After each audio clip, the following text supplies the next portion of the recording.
अस्सलाम वालेकुम। उम्मीद है कि आप सब लोग खैरियत से होंगे। क्या जुनैद अकबर साहब को पब्लिक अकाउंट कमेटी की चेयरमैनशिप से अलहदा किया जा रहा है? क्या तफसीलात हैं, क्या अंदर की खबरें हैं, वो आपसे शेयर करूंगा। भारतीय मीडिया के ऊपर बहुत ज्यादा तनकीद हो रही है। भारत और पाकिस्तान के दरमियान ये जो महदूद जंग हुई उसके बाद क्वेश्चंस उठ रहे हैं। भारतीय हुकूमत पे भी क्वेश्चंस उठ रहे हैं, भारतीय मीडिया पे भी क्वेश्चंस उठ रहे हैं और कुछ लोगों ने तो भारतीय मीडिया के ऊपर अपीयर होने से इनकार कर दिया कि भाई हम इस मीडिया पे अपीयर नहीं होंगे। उसकी क्या वजह है वो भी आपके साथ तफसीलात शेयर करूंगा। क्या इस जंग के बाद जो पाकिस्तान और भारत के दरमियान कशीदगी रही, पाकिस्तान का सियासी माहौल बेहतर होगा, पाकिस्तान की सियासत में कोई तब्दीली आएगी? इस हवाले से भी कुछ तफसीलात हैं, कुछ मजीद खबरें। कोशिश होगी कि आज के इस व्लॉग के अंदर वो भी आपसे शेयर की जाए। लेकिन सबसे पहली चीज जो मैं आपसे शेयर करना चाहता हूं, ये सामने आप देख सकते हैं, जावेद चौधरी साहब ने अपने एक व्लॉग के अंदर ये चीज शेयर की है कि मैं इस बात का इतराफ करना चाहता हूं कि पीटीआई के वर्कर्स ने इस मुश्किल घड़ी में हुब्बुल वतनी का सबूत दिया और अगर हम उनको वतन दुश्मन पहले कह रहे थे तो वो बात गलत थी, उन्होंने इस चीज को गलत साबित किया। अब सोशल मीडिया के हवाले से पाकिस्तान में भी बड़ी बहस होती रहती है, भारत में भी बड़ी बहस होती रहती है। सोशल मीडिया का किरदार हमने देखा इस सारी जंग के दौरान इंतहाई इंपॉर्टेंट था, जहां पे भारत की तरफ से मुसलसल गलत इंफॉर्मेशन दी जा रही थी। दूसरी तरफ अगर आप देखें सोशल मीडिया के ऊपर पाकिस्तान में ना सिर्फ आपको इंफॉर्मेशन मिल रही थी बल्कि वो जो भारत गलत इंफॉर्मेशन दे रहा था कि जी इधर हमला हो गया, वो कब्जा हो गया, ये हो गया, वो हो गया, उसको भी सोशल मीडिया काउंटर कर रहा था। और ये जो एक बयानिया था कि सोशल मीडिया का कोई भारत के साथ कोई गठजोड़ है और सोशल मीडिया पे बैठ के कुछ लोग जो है वो सोशल मीडिया को कंट्रोल कर रहे हैं, ये सारी मिथ जो है वो गलत साबित हुई और साबित हो गया कि सोशल मीडिया दरअसल अवाम के जज्बात की अक्कासी करता है और जो कुछ वहां पे आपको नजर आता है वो अवाम की राय होती है। आप उसमें थोड़ी बहुत इधर उधर तो चीजों को कर सकते हैं लेकिन उसको कंट्रोल नहीं कर सकते। सोशल मीडिया किसी के भी कंट्रोल में नहीं है और ना ये कौमी सलामती के लिए खतरा है। हाँ, हुकूमत के ऊपर जरूर तनकीद होती है, किसी और के ऊपर तनकीद होती है, वो हो सकता है हमें बुरा लगे, वो एक अलग बहस है। लेकिन इस सारे अरसे के दौरान जहां पे जब जंग चल रही थी और भारत की जानिब से मुसलसल गलत इंफॉर्मेशन फैलाई जा रही थी, पाकिस्तान में एक्स को एक तरह से बहाल कर दिया गया। पाकिस्तान में एक्स जो है वो वीपीएन के बगैर इस्तेमाल हो रहा था।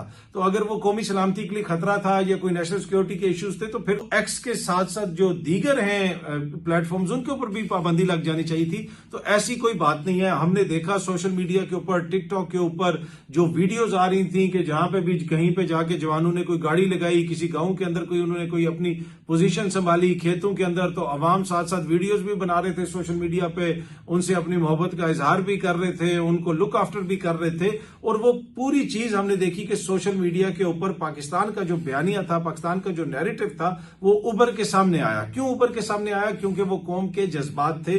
तो वो जो पहले कहा जाता था और मुसलसल कहा जाता था कि जी सोशल मीडिया को मैनिपुलेट कर लिया जाता है, 4 बंदे इधर से कंट्रोल कर लेते हैं, 5 बंदे उधर से कंट्रोल कर लेते हैं, वंस अगेन ये चीज गलत साबित हुई। और मैं तो अरसा दराज से आपके साथ बार बार ये चीज शेयर कर रहा हूं कि कोई बड़ी मशीन नहीं है जो ट्विटर को चलाती है या टिकटॉक को चलाती है या किसी और चीज को चलाती है। जो अवाम के जज्बात होते हैं वो आपको नजर आता है सोशल मीडिया के ऊपर। अच्छा, भारतीय मीडिया की हालत ये है कि भारतीय मीडिया ने इतनी झूठी खबरें दी हैं, इतनी झूठी खबरें दी हैं कि अब लोग वहां पे क्वेश्चन करना शुरू हो गए। भारतीय कुछ सहाफी क्वेश्चन कर रहे हैं और जिस तरह की खबरें वहां पे, किस किस्म की खबरें थी, लाहौर पे कब्जा हो गया, पता नहीं 6 शहरों पे कब्जा हो गया, कराची तबाह हो गया, फौजी बगावत हो गई पाकिस्तान के अंदर और बिल्कुल सीज फायर नहीं होगा, अभी तो हमला शुरू हुआ है, फौजें अंदर घुस गई हैं। अब बहुत सारे जो उनके तजियाकार हैं उन्होंने टीवी पे आने से इनकार कर दिया जब से सीज फायर हुआ। लोग कह रहे हैं जनाब आप तो हमें यहां पे बैठा के आप आधा पाकिस्तान पे आपने कब्जा करवा दिया और अब आपने सीज फायर कर लिया और उसके बाद जो है अब हमारे लिए बायसे सुबकी है, वो जिधर हम जाते हैं लोग हमसे क्वेश्चन कर रहे हैं कि क्या आपने ये खबरें दी। और भारतीय सहाफी रवेश कुमार साहब ने एक वीडियो में कहा कि मैं फैसला नहीं कर पा रहा कि किस चैनल की खबर किस चैनल के मुकाबले में ज्यादा झूठी है, किस चैनल ने किस चैनल को पीछे छोड़ दिया। बहुत सारे ये इस किस्म के वहां पे क्वेश्चंस उठ रहे हैं। फिर भारतीय जो हुकूमत है उसके ऊपर क्वेश्चन उठ रहे हैं। जयशंकर साहब वो जो बड़ा जो है ना यूं मोजिस सा बन के और बड़ी वो बात करता है और इधर भी आया था और ऐसे जैसे कि बड़ी चीज है। अगर आप जयशंकर साहब की बॉडी लैंग्वेज देखें तो वो होता है ना जो बंदा जिसमें कॉन्फिडेंस नहीं होता पर वो जाहिर कर रहा होता है कि मुझ में बड़ा कॉन्फिडेंस है, वो उनकी बॉडी लैंग्वेज प्राइम एग्जांपल है उसकी। और उसके साथ साथ बहुत सारे वहां पे दीगर शख्सियात हैं वो भी ऐसी हैं, वो उनको पता चल जाता है कि दे लैक कॉन्फिडेंस, वो बहादुरी, दे लैक बहादुरी, बेसिकली वो चीज लैक करती है उनके अंदर। इसी तरीके से मैं देख रहा था उनका कोई नेवी का अफसर जिसने कोई प्रेस कॉन्फ्रेंस वगैरह की, अब उस बंदे को देख के बंदा सीरियसली नहीं ले सकता। वो मतलब ना, वो एक होते ना, एक बंदे में वो होती है थोड़ी सी, जब आप बात कर रहे थे होते हैं, एक अथॉरिटी होती है, लेकिन खाम खा की हाइप क्रिएट करने के लिए एक उनकी सहाफी है, उन्होंने जनाब वो जो उनके नेवी के अफसर हैं, इंतहाई काबिल एहतराम है, उनकी वीडियो शेयर की हुई और साथ लिखा, this time if Pakistan takes any action, Pakistan knows what we are going to do, Indian navy. और आगे उन्होंने साथ लिखा हुआ, मोहतरमा ने कोई शर्मा साहब आए, mic drop moment from vice admiral AN Pramod, mic drop moment. और इटा मतलब इतना तो माइक कि जैसे पाकिस्तान में बड़ा इसको किसी ने संजीदगी से लिया। ये तो कह रहे थे कि हम ये कर देंगे, हम वो कर देंगे, और जो हुआ है वो हमारे सामने है। तो वहां पे अब क्वेश्चंस उठ रहे हैं, उनकी खारजा पॉलिसी के ऊपर क्वेश्चन उठ रहे हैं। जयशंकर साहब से लोग पूछ रहे हैं कि IMF का आप कहते थे कि जनाब भारत की तरफ से खबरें आई कि पाकिस्तान का लोन रुकवा दिया जाएगा, किसी एक मुल्क को आप अपनी तरफ नहीं बना सके, आप किसी तरफ से भी कोई बड़ा बयान अपने हक में नहीं दिलवा सके, इसलिए कि आपकी हुकूमत की जो पॉलिसीज हैं वो पूरी दुनिया के सामने हैं। और फिर उसका नतीजा आपने देखा, सीज फायर भी हुआ, उसके ऊपर भी लोग क्वेश्चन कर रहे हैं, जी भारत का सीज फायर अमेरिका ने क्यों अनाउंस किया, वो भी लोग क्वेश्चन कर रहे हैं। अब फिर आलमी मीडिया ये भी रिपोर्ट कर रहा है कि अमेरिका को अप्रोच भी भारत ने किया, भारत ने मिसकैलकुलेट कर लिया, उसको पता नहीं था कि पाकिस्तान की कौन से वेपन सिस्टम्स हैं और पाकिस्तान कैसे अटैक करेगा। इस हवाले से वहां पे जो फौजी मामलात के हवाले से वीडियोस वगैरह बनाते हैं, व्लॉग्स करते हैं, तजियाकार हैं, वो भी क्वेश्चंस कर रहे हैं कि पाकिस्तान और जो चाइना का एक तरह से, जिस तरह आप कह सकते हैं कॉपरेशन थी, उसने बिल्कुल भारत को बेबस कर दिया। वो एक्सपेक्ट नहीं कर रहा था कि इस तरह यहाँ पे भारत के इंफ्रास्ट्रक्चर को हिट किया जाएगा। तो ये वो सारी चीजें हैं जिन पे वहां पे क्वेश्चंस उठ रहे हैं। और सबसे बड़ा क्वेश्चन और सबसे ज्यादा जो सवालात हो रहे हैं वो भारतीय मीडिया से हो रहे हैं। अच्छा, अब इसमें बहुत बड़ा जो क्वेश्चन है, जो आपको, आपके जहन में भी होगा, जो मेरे जहन में भी होगा, कि जब इनको पता है कि कराची, अगर हम अभी कह रहे हैं कि कराची पे कब्जा हो गया, कराची पे कब्जा हो गया, तो ये तो 2-3 घंटे के अंदर बात क्लियर हो जाएगी। या कराची पोर्ट तबाह हो गया, या पाकिस्तान के 6 शहरों पे कब्जा हो गया, या शहबाज शरीफ की हुकूमत का तख्ता उलट दिया, या फलाना पाकिस्तान में ये हो गया। इस तरह की जो खबरें हैं ये तो कुछ देर में कंफर्म हो जाएगी। तो वो इस तरह की खबरें क्यों देते हैं, क्यों इस तरह की बात करते हैं? इसमें 2 चीजें, एक तो उनकी जो लिटरली एक उनका एक मेंटल कैपेसिटी का इश्यू है। जो लोग वहां पे आके बात कर रहे होते हैं, उनकी मेंटल कैपेसिटी उतनी नहीं है कि वो इस चीज का उनको इदराक हो सके, और वो जोश में इस तरह की बातें कर जाते हैं और वो समझ रहे होते हैं कि शायद ये हकीकत है। एक तो बात ये है। दूसरी बात ये है कि उनके अंदर कुछ लोग ऐसे हैं जिनको इस चीज का इदराक है कि आबादी का एक बड़ा हिस्सा, जिनको ये इस टाइप का मीडिया पसंद है, जिनको ये नैरेटिव पसंद है, उनके में इतनी अकल नहीं है कि वो इसको वेरीफाई करें। अगर उनके सामने कोई वेरीफाई करेगा तो वो फिर भी नहीं मानेंगे। तो वो वो फ्यू ब्रेन सेल्स वाला आबादी का हिस्सा है, वो उसको एंटरटेन करते हैं। वो कहते हैं जनाब ये चलता रहे, ठीक है। और दूसरा, जिस तरह पहले मैंने कहा कि खुद भी आपको बहुत ज्यादा इनके अंदर नजर आती है कि वो आई डोंट नो उसमें वो नफरत है या क्या है, जिसकी वजह से अकल की बहुत ज्यादा कमी नजर आती है, और आपको एहसास कमतरी नजर आती है, और आपको बहुत सारी चीजें नजर आती हैं। लेकिन उससे बड़ा अलमिया ये है कि इतने कम अकल मीडिया के लोग, इतने कम अकल हुकूमत के लोग जिनकी ये हालत है, उनके सामने भी हमारा जो दानिश्वर अशराफिया है वो एहसास कमतरी का शिकार हमें नजर आता है। उनके बारे में ऐसे बात कर रहे हो तो जी उन्होंने पीस की बात कर दी, उन्होंने ये कर दिया। इस सारी एपिसोड से आप अंदाजा लगाएं कि वहां पे कितनी बैंकरप्सी है इंटेलेक्चुअलिटी की, या मेंटल कैपेसिटी की, या सच्चाई की, कि वहां पे आपको कोई भी ऐसी चीज नजर नहीं आई। कुछ लोग जो है, आम जनता ज्यादा क्वेश्चन कर रही है, उनका कौन सा बड़ा ऐसा बंदा है, बड़ा ऐसा नाम है जिसको यहाँ पे बड़ा लोग कहते हैं जी वो भी बड़ा दानिश्वर है, वो भी बड़ा दानिश्वर है, उसने कोई अकल की वहां पे कोई बात की हो। तो मैं तो आपको बार बार कहता हूं कि उनके सामने जो लोग पाकिस्तान के अंदर, चाहे वो पॉलिटिकल अशराफिया हो, चाहे वो दीगर अशराफिया हो, जिसको आप इंटेलिजेंसिया कह सकते हैं, वो जिस एहसास कमतरी का शिकार नजर आते हैं। अब बरखा दत्त जैसी खातून, जो पायलट जिसने गिरफ्तार करा दिया, ये कर दिया, वो यहां पे आके हमारे साबिक वजीर आजम, 3 दफा के वजीर आजम जो है, सबसे पहले उसको मिलता है प्रोटोकॉल देके। अब उसकी कैपेसिटी आप देखें कि उसकी इंटेलेक्चुअल लेवल आप देखें, वो तो एक मिसाल है, उसके अलावा और बहुत सारी मिसालें हैं। और ये जो भारतीय मीडिया कर रहा था, ये बुनियादी तौर पे उनका जो मेंटल लेवल है वो उसके मुताबिक वो चल रहा था। और उसमें से कुछ लोग ऐसे हैं जो फिर जो कौम के कुछ हिस्से का मेंटल लेवल है वो उसके लिए कैटर करते हैं। और फिर आखिर में हालत ये हो गई है कि अब कुछ लोग कह रहे हैं जी हमने टीवी पे आके तज़िये नहीं देने, इसलिए क्या हमारी बड़ी सुबकी हुई है, हमने जो तरजीह दी है और आप लोग जो हमें खबरें देते रहे कि ये भी हो गया, कब्जा हो गया, वो जर्नैलों को बैठा के, दीगर लोगों को बैठा के जब वो बताते थे कि जहां यहाँ पे ये हो गया, वहां पे कुछ गया, वो फिर आगे कहते हाँ जी मैंने आपको पहले नहीं बताया था, अभी तो ये भी होगा, अभी वो भी होगा। वो सारा जब गलत साबित हुआ है तो उन्होंने कहा जी अभी तो बस कुछ नहीं होगा, हम घर ही बैठेंगे। और मेरे ख्याल में घर से भी उनकी जो है सुबकी हो रही, बेगमात भी उनको सुना रही होंगी कि ये क्या चवले मार के आप आए हैं। पूरी मोहल्ले की आंटियां बार बार आके पूछ रही हैं कि जनरल साहब ये उधर तजिया दे के आए थे कि पाकिस्तान में ये हो गया, वो हो गया, और हालत ये है कि जनाब इस वक्त अब हम पे ही क्वेश्चंस उठ रहे हैं। अच्छा जी, पाकिस्तान का रिस्पांस भी पूरी दुनिया ने देखा। उस हवाले से इसाक डार साहब ने भी कुछ फरमाया है, सामने आप देख सकते हैं। इसको एक्सप्रेस न्यूज भी रिपोर्ट कर रहा है कि 9 मई को हमारे फिजाई अड्डों पर हमला किया तो वजीर आजम ने कहा कि अब बहुत हो चुका। इसाक डार तो बुनियादी तौर पे वो ये कह रहे हैं कि जब हमारे फिजाई अड्डों पे हमला हुआ तो फिर वजीर आजम साहब ने कहा बहुत हो गया। मेरे ख्याल में वजीर आजम साहब को उसी वक्त कह देना चाहिए था बहुत हो गया, जब हमारे मुल्क में 24 मिसाइल आए थे, जब हमारे मुल्क में 2 दर्जन से ज्यादा शहरियों को शहीद किया गया था, जब हमारे मुल्क में 3 मसाजिद को शहीद किया गया। तो उस वक्त क्यों नहीं कहा गया कि बस बहुत हो गया? उस वक्त क्यों नहीं कहा गया? उस वक्त तो नहीं कहा गया। इतने दिन इंतजार करते रहे, ड्रोन्स भी आते रहे, हर जगह पे उन्होंने ड्रोन्स भी फेंके, फिर नूर खान बेस तक वो आ गए, उसके बाद हमने रिस्पांस दिया। उससे पहले जिस तरह मैं बार बार कहता रहा हूं कि पाकिस्तान ने ऐसा मिलिट्री रिस्पांस दिया है कि भारत बड़े अरसे तक याद रखेगा, लेकिन हमारा सियासी रिस्पांस इंतहाई अबिस्मल था।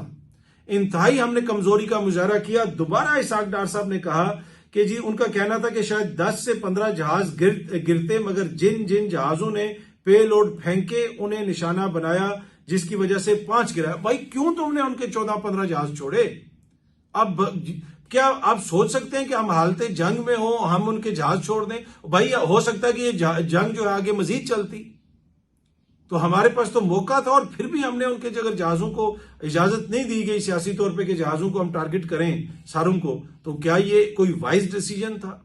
फिर उसके साथ साथ उन्होंने जिस तरह कहा कि 8 और 9 मई को हमने उनके 29 ड्रोन गिराए, फिर 9 मई की रात भारत ने हमारे बेसिस पर हमला किया तो सबर का पैमाना लबरेज हुआ। उसके बाद वजीर आजम ने कहा कि अब बहुत हो चुका है। हमारा जवाब के हवाले से पूरा प्लान तय हुआ था। तो भाई आपने इतना सबर का मुजाहरा क्यों किया? ये वो क्वेश्चन है। मेरे ख्याल में इसके ऊपर भी हुकूमत को जवाब देना चाहिए कि हमारे इतने शहरी शहीद हुए, और फौरन अगर हम पाकिस्तान इसी तरह जवाब दे देता उसी वक्त तो क्या सूरत हाल यहां तक पहुंचती? उस वक्त तो वो अमेरिका भी कह रहा था कि जी वो छोटी कोई कार्रवाई कर लो तो हम इसमें कोई अमल दखल नहीं होगा हमारा, हम इसमें शामिल नहीं होंगे। लेकिन जब आगे से पाकिस्तान की तरफ से जूते पड़े तो फिर अमेरिका भी बीच में आ गया, सब कुछ आ गया। तो ये चीजें पहले भी हल की जा सकती थी। मुझे ये लगता है कि सियासी फ्रंट के ऊपर हमने कुछ कमजोरी का मुजाहरा किया है, और वो हमें देखने की जरूरत है। अगर भारत ने ऐसी कोई हरकत की थी तो फौरन जनाब उसका उसी वक्त जवाब देना चाहिए था। अभी मैं देख रहा था सोशल मीडिया पे एक और उनका कोई अकाउंट है, उसने जनाब को कोई सूडान के किसी एयरपोर्ट की वीडियो शेयर की हुई थी, और वो कह रहे थे कि ये देखें जी ये नूर खान एयरबेस, और नीचे वो जो कम्युनिटी नोट आया हुआ था कि this video is from Sudan airport. अभी मैं देख रहा था कि कुछ उनका मीडिया का सेक्शन जो है और कुछ सहाफी अभी भी सोशल मीडिया पे बयानियां बनाने की कोशिश कर रहे हैं कि पाकिस्तान में ये तबाह हो गया, ये कर दिया, वो कर दिया, आगे आने वाले दिनों में ये हो जाएगा। आई डोंट नो कि वो खुद जो है उनके में दिमाग की कमी है, या फिर वो ये समझते हैं कि जिनको हम ये न्यूज दे रहे हैं उनमें दिमाग की कमी है, तो लिहाजा कैरी ऑन करें। लेकिन फॉर सम रीजन उनको, कुछ लोगों को अभी भी शर्म नहीं आई, और वो अभी भी उन्होंने वो चीज जारी रखी हुई है। अच्छा, क्या इससे पाकिस्तान का सियासी माहौल बेहतर होगा? ये जो सारी जंग वगैरह हुई और जो कुछ हुआ, नहीं जी, कोई सियासी माहौल बेहतर नहीं होगा। पाकिस्तान तहरीक इंसाफ के लिए कहीं पे मुझे कोई स्पेस नजर नहीं आ रही है, और बिल्कुल वाजे है, ना उनको रैली निकालने की इजाजत दी गई गुज़िश्ता रोज, वो खबरें भी रिपोर्ट होती रही। तो मुझे इस माहौल के अंदर कोई बेहतरी होती हुई नजर नहीं आ रही। क्या पाकिस्तान तहरीक इंसाफ कोई बड़ी तहरीक चलाएगी? उस हवाले से भी बातें हो रही हैं, मुशावरत हो रही है। लेकिन अब बड़ी खबर यह आई है कि जुनैद अकबर साहब को कहा गया है कि आप चेयरमैनशिप जो है पब्लिक अकाउंट कमेटी की, उससे अलहदा हो जाएं। 2 दिन पहले अली अमीन साहब ने टेलीफोन किया है जुनैद अकबर को, और जुनैद अकबर को ये कहा कि भाई आपके लिए इमरान खान साहब ने यह पैगाम दिया है कि आप पब्लिक अकाउंट कमेटी की चेयरमैनशिप से अलहदा हो जाए। अब जुनैद अकबर साहब जो पार्टी के अंदर मुख्तलिफ लोगों से बात करते रहे हैं, जो मुख्तलिफ चीजें सामने आई हैं, जो पार्टी के जराए ये बता रहे हैं कि जुनैद अकबर साहब को 1 महीना पहले किसी ने बताया था। ये मैं आपको बड़ी जिम्मेदारी से ये खबर दे रहा हूं। जुनैद अकबर को 1 महीना पहले किसी ने बताया कि आपके खिलाफ साजिश शुरू हो चुकी है, आपको अलहदा किया जाएगा, क्योंकि जो कुछ लोग हैं वो तहरीक को उस तरह नहीं चलाना चाहते। 26 नवंबर को भी जो पार्टी के कुछ बड़े इंपॉर्टेंट लोग थे वो 1.5 घंटा कहां पे बैठे हुए थे, बहुत सारी बातें जुनैद अकबर साहब ने भी कही, और इस तरह की कुछ और चीजें भी जो है वो मुख्तलिफ जराए से हम तक भी पहुंची हैं। जुनैद अकबर साहब जो है उनके पास पब्लिक अकाउंट कमेटी की चेयरमैनशिप थी, जिसकी वजह से हुकूमत के ऊपर भी दबाव था, उनके खिलाफ एक्शन लेना भी आसान नहीं था। वो मुख्तलिफ जगहों पे जाते थे तो वो अफसरान से भी पूछ सकते थे, कमेटी के अंदर मुख्तलिफ चीजों को उठा सकते थे, लेकिन उनको इस कमेटी से अलहदा किया जा रहा है, जिसके ऊपर ये तहफुजात का भी इजहार किया जा रहा है कि शायद जुनैद अकबर साहब को कमजोर करने की कोशिश की जा रही है। और कुछ लोग जो जमात के अंदर तहरीक नहीं चलाना चाहते, जिनको जुनैद अकबर साहब खुद भी कॉम्प्रोमाइज्ड क्यादत कहते हैं, ये मैं पार्टी के जराए से बता रहा हूं। और इसमें जब मैं पार्टी की क्यादत की बात कर रहा हूं, मैं किसी छोटे मोटे ओहदेदार की बात नहीं कर रहा। अब बाकी आप लोग खुद समझदार हैं कि वो कहते हैं जी इन कॉम्प्रोमाइज्ड क्यादत के साथ हम कैसे तहरीक चलाएं। हम तो इलेक्शन कमीशन के बाहर जिन अफसरान की तस्वीरें लेके खड़े रहे और एहतजाज किया कि जनाब ये एसी, ये डीसी, ये मुबैना तौर पे इसने ऐसा किया इलेक्शन डे वाले दिन, उन सबको अच्छे ओहदों पे जो है हुकूमत खैबर पख्तूनख्वा ने लगाया हुआ है। ये बाकायदा पार्टी के अंदर ये बातें हो रही हैं। और हंगू में कोई जुलूस वगैरह निकाला गया, रैली निकाली गई, वहां पे जो है अपनी खैबर पख्तूनख्वा की जो इंतजामिया है, ये मुझे पाकिस्तान तहरीक इंसाफ के सीनियर बंदे ने, पाकिस्तान तहरीक इंसाफ के इलेक्टेड बंदे ने बताया कि जी हंगू में रैली निकाली गई जिसमें तहरीक इंसाफ के झंडे थे, पाकिस्तान के झंडे थे, तो इंतजामिया ने कहा कि तहरीक इंसाफ के झंडे हटा दें। अपनी इंतजामिया जो है उसने ये कहा। तो ये सूरत हाल है इस वक्त वहां पे, वो ये कह रहे हैं। अच्छा, अब जो है जुनैद अकबर साहब जो हैं उनके ये जब से वो आए हैं पब्लिक अकाउंट कमेटी के चेयरमैन बने हैं, वो यहाँ पे भी जिम्मेदारियां दे रहे हैं, फिर वो सदर भी हैं। अब वो कोई बहुत बड़े सरमायादार तो नहीं है, 10 MNA उनके ऑफिस का खर्चा उठाते हैं और मिलजुल के वो सारा निजाम चल रहा है। तो ये इस ऑफिस की वजह से उनको एक तरह से प्रोटेक्शन थी कि जी पुलिस उनको गिरफ्तार नहीं करेगी और ऐसे नहीं होगा। तो अगर ये ऑफिस उनसे ले लिया जाता है तो मेरे ख्याल में वो प्रोटेक्शन भी उनके लिए खत्म हो जाएगी।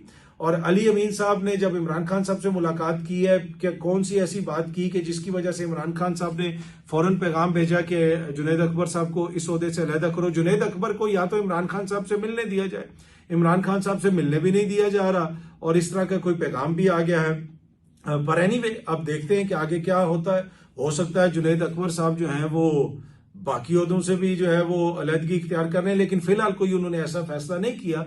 लेकिन अपने तहफुजात का इजहार मुझे लगता है कि उन्होंने कहीं ना कहीं किया है, क्योंकि पार्टी के अंदर से मुख्तलिफ चीजें जो हैं वो सामने आ रही हैं, इस तरह की चीजें रिपोर्ट हो रही हैं। इसमें एक और जो बड़ी इंपॉर्टेंट चीज है, पाकिस्तान तहरीक इंसाफ को पब्लिक अकाउंट कमेटी की जब से चेयरमैनशिप मिली है, इन्होंने बहुत सारी चीजें जुनैद अकबर साहब ने निकाली हैं।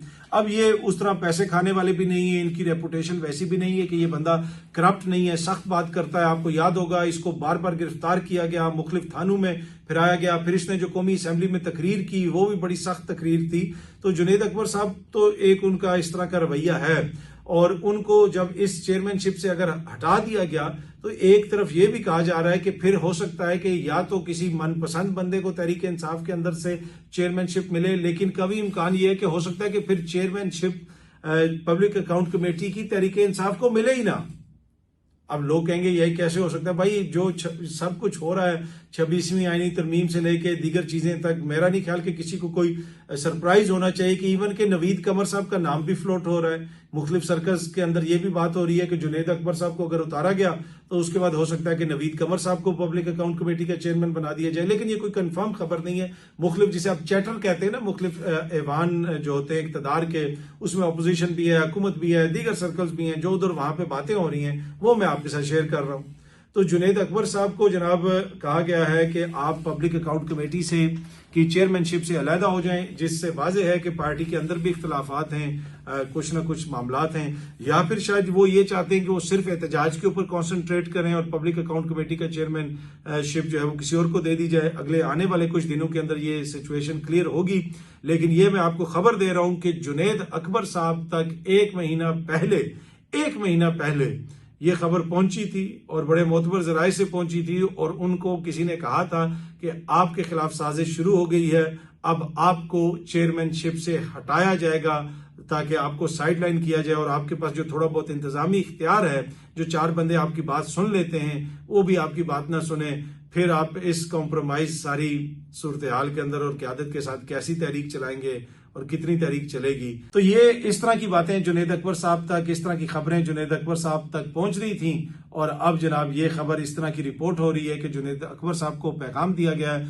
और ये मैं आपको कंफर्म कर सकता हूं कि 2 दिन पहले अली अमीन ने फोन करके जुनैद अकबर से पूछा कि क्या आप तक इमरान खान साहब का पैगाम पहुंचा है। उन्होंने कहा जी मेरे तक कोई पैगाम नहीं पहुंचा। तो उनको कहा गया कि जी पैगाम ये है कि आप ये पब्लिक अकाउंट कमेटी की चेयरमैनशिप छोड़ दें, खान साहब की ये ख्वाहिश है। तो खान साहब ने किसने जाके खान साहब से मुलाकात की, किसने जाके खान साहब के कान में इस तरह की कोई बात की और कोई चीजें बताई जिसकी वजह से ये फैसला हुआ, वो हमें नहीं पता।